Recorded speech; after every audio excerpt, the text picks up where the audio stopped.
संसदमा यसअघि पनि पटक पटक एकल बहुमतका सरकार नबनेका होइनन्, तर ती सरकारहरू इतिहासका अंक बने, इतिहास बदल्ने औजार बन्न सकेनन्। हामी प्रतिपक्षको आवाज कमजोर हुन दिने छैनौं, किनकि प्रतिपक्षको आवाज कमजोर बनाइयो र उपेक्षा गरियो भने लोकतन्त्र कमजोर हुनेछ। यो हामीले अस्ति भर्खरै देखिसकेका छौं। जेएनजी शहीदसम्मका बलिदानको सन्तान हो। म ती सम्पूर्ण शहीदहरूप्रति शिर झुकाएर श्रद्धापूर्वक श्रद्धाञ्जली अर्पण गर्दछु। नेपाली जनताले यसपटक ऐतिहासिक रेकर्डका साथ राष्ट्रिय स्वतन्त्र पार्टीलाई करिब 2/3 को मतादेश दिएका छन्। म जनतालाई आभार मात्र प्रकट गर्दिन, यही रोस्ट्रमबाट प्रतिज्ञा गर्छु, यो मतादेशको गुण हामी जिम्मेवारी पूरा गरेर तिर्नेछौं।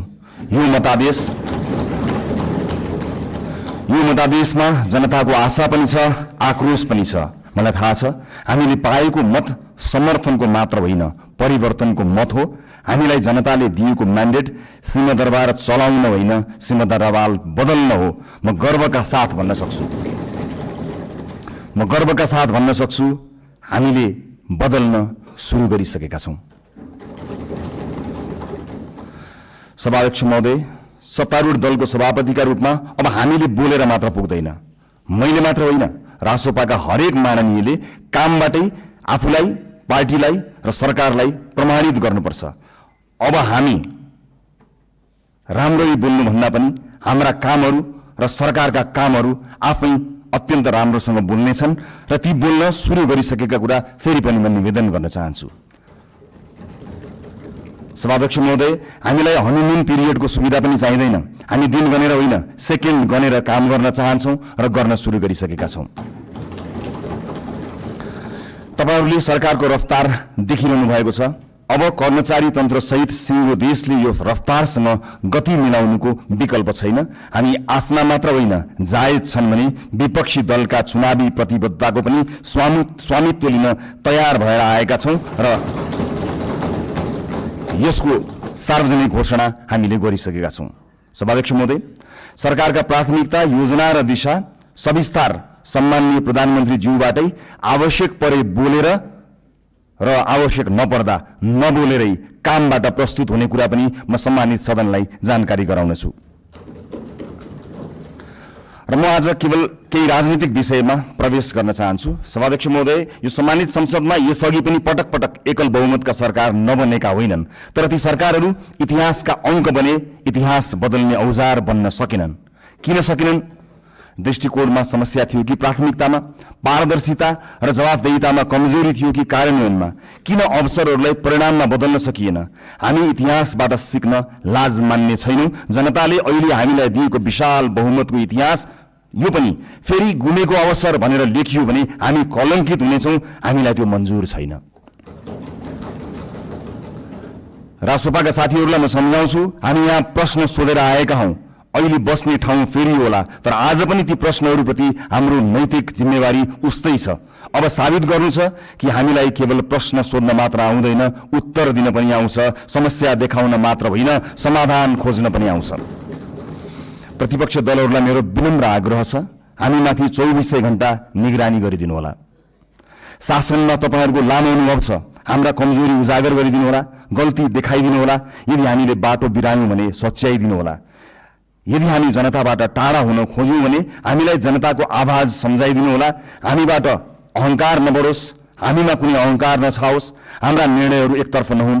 लोकतन्त्रमा सत्ता पक्ष र प्रतिपक्ष प्रतिस्पर्धी मात्र होइनन्, एक अर्काका पूरक पनि हुन्। एकले काम गर्छ, अर्कोले निगरानी गर्छ, एकले योजना बनाउँछ, अर्कोले परख गर्छ।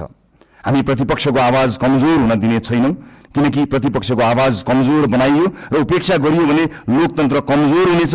यो हामीले अस्ति भर्खरै देखिसकेका छौं। यो संसद बहसको थलो हुनेछ, प्रतिशोधको होइन। हिजो आफ्नालाई बचाउन र विपक्षीलाई फसाउन कानून नै संशोधन गरिएको छ र अध्यादेश समेत ल्याइएको छ। त्यस्ता गलत क्रियाकलाप यथाशीघ्र सच्याइने कुरा म यो सम्मानित सदनलाई जानकारी गराउन चाहन्छु। प्रतिपक्षमाथि अहंकार र प्रतिशोधको त्यो अध्याय अब दोहोरिने छैन। आस्थाका आधारमा फरक व्यवहार हुने छैन। अब अन्यायपूर्वक विधि नै निचेर सुन्न मन लागेका कुरा नसुनौ भनेर कसैको माइक काटिने छैन। संसदीय समितिहरूमा संख्याकै बलमा प्रतिशोध र अत्याचार हुने छैन, तर सुशासनको वेग भने रोकिने छैन। न्याय पाउने पहिलो हक शहीदकी आमाको हो, त्यसलाई प्रतिशोध भन्न पाइने छैन।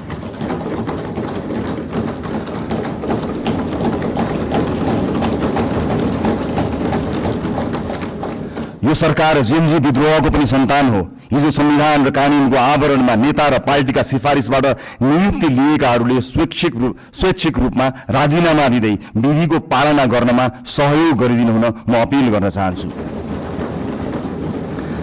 सरकार नयाँ नीति, कानून, मापदण्ड र मान्यताका आधारमा स्वच्छ र प्रतिस्पर्धात्मक नियुक्ति प्रक्रिया लागू गर्न चाहन्छ। हिजो नियुक्ति लिएका सार्वजनिक सेवा र निकायका पदाधिकारीहरूले स्वेच्छाले मार्ग प्रशस्त गरिदिनुहुनेछ भन्ने अपेक्षा पनि गर्दछु। सभाध्यक्ष महोदय, छिमेकी राष्ट्र र मित्र राष्ट्रसँगका सम्बन्धलाई सडकमा लैजाने र सत्ता छाड्न परेपछि विदेशी चलखेल भन्ने गैर जिम्मेवार र सस्तो खेल अब हुने छैन। प्रतिपक्षलाई समेत साथमा लिएर हामी मित्रवत, सहकार्यपूर्ण र पारदर्शी परराष्ट्र नीति तय गर्नेछौँ। त्यो रणनीतिक र दीर्घकालीन सोचमा आधारित हुनेछ। व्यापार, लगानी, शिक्षा, पर्यटन र प्रविधि मैत्री हुनेछ। त्यसले पहिला राष्ट्रहित र त्योसँगै अन्तर्राष्ट्रिय सम्बन्धमा विश्वास र स्थायित्व सुनिश्चित गर्नेछ। स्वदेशी र विदेशी लगानीकर्तालाई यही रोस्ट्रमबाट मेरो अपिल छ, अब नेपाल लगानीका लागि पूर्ण सुरक्षित छ, किनकि राजनीतिक स्थिरता, कानूनी सुरक्षा र पारदर्शी प्रशासनको हामी ग्यारेन्टी गर्छौं। प्राकृतिक स्रोत र युवा जनशक्तिको यो देशमा अभाव छैन। म गैर आवासीय नेपाली दाजुभाइ दिदीबहिनीहरूलाई अपिल गर्छु, नेपालमा केही गरौं। तपाईँ नेपालको आर्थिक विकासमा जोडिनुहोस्। हामी एक पटकको नेपाली, सधैँको नेपालीको बाचा पूरा गरेरै छाड्छौं। नेपालको विकाससँग तपाईँको पुँजी, सिप, अनुशासन र आत्मविश्वासलाई जोड्न जे गर्नुपर्छ हामी त्यही गर्छौं, जसरी पनि गर्छौं। तपाईहरूको लगानी सुनिश्चित बनाउनेछौं, तपाईहरूको सम्मान सुनिश्चित गर्नेछौं। देशभित्र म निजी क्षेत्रलाई पूर्ण आश्वस्त पार्न चाहन्छु, बिचौलिया र माफियाहरूले बिगारेको व्यावसायिक वातावरण हामीले सुधार गर्न सुरु गरिसकेका छौं। नीतिहरू अब बजारमा बेचिने छैनन्, निर्णयहरू कसैको दबावमा बन्ने छैनन्। व्यावसायिक क्षेत्रमा तपाईहरूले अनुभव गरेको असुरक्षा, अनिश्चितता र दबाव सधैँका लागि समाप्त हुनेछ। बिचौलिया र माफियागिरी अब रहने छैनन्। समान अवसर, पारदर्शिता, निष्पक्षता र व्यावसायिक स्वतन्त्रताको जिम्मा हामी लिन्छौं, सरकारले लिन्छ। म एउटा प्रसंग यहाँ प्रस्तुत गर्न चाहन्छु। सभामुख महोदय, मेरा मित्र माननीय खगेन्द्र सुनवार निर्वाचित भएर यहाँ आउनुभएको छ। चुनावी दौडका सिलसिलामा उहाँका विषयमा विवाद आउँदा थाहा छैन उहाँले गल्ती गर्नुभयो गर्नु भएन, तर उहाँले माफी माग्नुभयो। यति छिटै माफी माग्नुभयो, भन्नुभयो मबाट त्यस्तो गल्ती भयो जस्तो मलाई लाग्दैन, तर गल्ती भएको रहेछ भनेर माफी माग्नुभयो। म आज यो सिङ्गो सदनबाट सिङ्गो देशलाई भन्न चाहन्छु, गल्ती गरेको हो कि होइन भन्दा अन्यल हुँदा खगेन्द्र सुनारले माफी मागे। खगेन्द्र सुनारहरूमाथि युगौं युगसम्म गरिएको अन्यायको लागि हामीले माफी माग्यौं।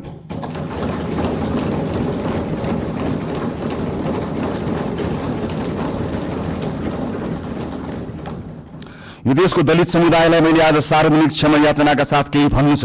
यो सरकार शताब्दीदेखिको विभेदको, अन्यायको, अत्याचारको इतिहाससँग पहिलो पटक सामूहिक र सार्वजनिक माफी माग्दैछ, त्यो पनि यो सदनबाट।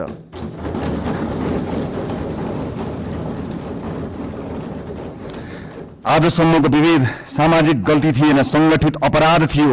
यो देश किन बनेन थाहा छ? किनकि जसका हातमा सिप थियो तिनलाई हामीले अछुत मान्यौं। अब कुनै पनि नेपाली जातका नाममा झुक्नु पर्ने छैन। म सिङ्गो पार्टी, सम्माननीय प्रधानमन्त्रीज्यू, सरकारको तर्फबाट पनि माफी माग्छौं र यो माफीको मूल्य अब न्यायले गर्नेछ भन्ने कुरा पनि सुनिश्चित गर्न चाहन्छु। यो रोस्ट्रमबाट मैले आमा र दिदीबहिनीहरूलाई पनि केही भन्नु छ। यो देशमा तपाईहरूले सबैभन्दा धेरै जिम्मेवारी बोकेर पनि सबैभन्दा कम अवसर पाउनुभयो। घर सम्हाल्नुभयो, परिवार बचाउनुभयो, समाज चलाउनुभयो, तर त्यसलाई काम मानिएन। महिलालाई अवसर अब अनुग्रह होइन, अधिकार हुनेछ। हामी सुनिश्चित गर्नेछौँ शिक्षा र रोजगारीमा बराबर पहुँच, राज्यका हरेक तहमा अर्थपूर्ण प्रतिनिधित्व, कर्मस्थल र समाजमा सुरक्षा र सम्मान, अनि महिला विरुद्धका हिंसामा शून्य सहनशीलता। कुनै छोरीले अब आफ्नो सपना सानो बनाउनु पर्ने छैन। अबको यात्रा केवल समानताको होइन, सशक्तिकरणको हुनेछ। सँगसँगै ज्येष्ठ नागरिकहरूको आर्थिक सुरक्षा, सामाजिक कल्याण र आत्मसम्मान पनि हाम्रो कर्तव्य हुनेछ। आजको संसदको जनादेशका वास्तविक रचयिता हुनुहुन्छ वैदेशिक रोजगारमा रहेका नेपाली दाजुभाइ दिदीबहिनीहरू। यो देशमा आजसम्म सधैँ तपाईहरूले पठाएको रेमिटेन्सको कुरा भयो, तर आज म पैसाको होइन, तपाईहरूले तिर्नुभएको व्यक्तिगत मूल्यको कुरा गर्छु। परिवारबाट अलगिनुभयो, आमा बुवाको साथ गुमाउनु भयो, कलिला छोराछोरीको बाल्यकाल गुमाउनु भयो, चाडपर्वको रमाइलो, परिवारको माया, आफ्नो गाउँघरको न्यानोपन गुमाउनु भयो। कतिले आमा बाबुको मृत्युमा काँध थाप्न पाउनु भएन, कतिले सन्तानको पहिलो पाइला देख्न पाउनु भएन। आज म यहीँबाट क्षमा याचनाका साथ स्वीकार गर्छु, यो देशले तपाईहरूको त्यागको उचित सम्मान गरेन। अब तपाईहरूको पीडा केवल कथा बन्ने छैन, नीति बन्ने छ, राज्यको प्राथमिकता बन्ने छ।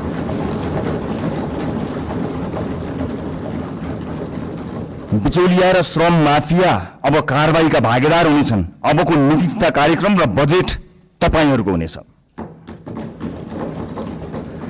खाडी क्षेत्रमा अब जाने हाम्रा राजदूतहरू बिचौलियासँगको डिनर टेबलमा होइन, श्रमिकका शिविरहरूमा भेटिनेछन्।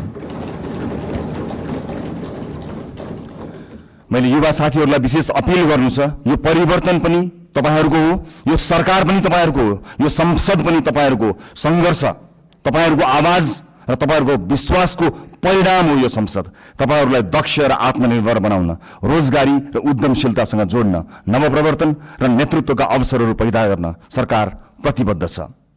माननीय सांसदज्यूहरू, जुनसुकै पार्टीबाट चुनिएर आए पनि हामी जनतालाई प्रतिनिधित्व गर्दछौँ। त्यसैले अब हाम्रो लक्ष्य एउटै हुनुपर्छ, देशको समृद्धि, जनताको जीवनमा सुधार र न्यायपूर्ण समाजको निर्माण। मलाई विश्वास छ यो सहकार्य, उत्तरदायित्व र परिवर्तनको प्रतीक हुनेछ। धन्यवाद।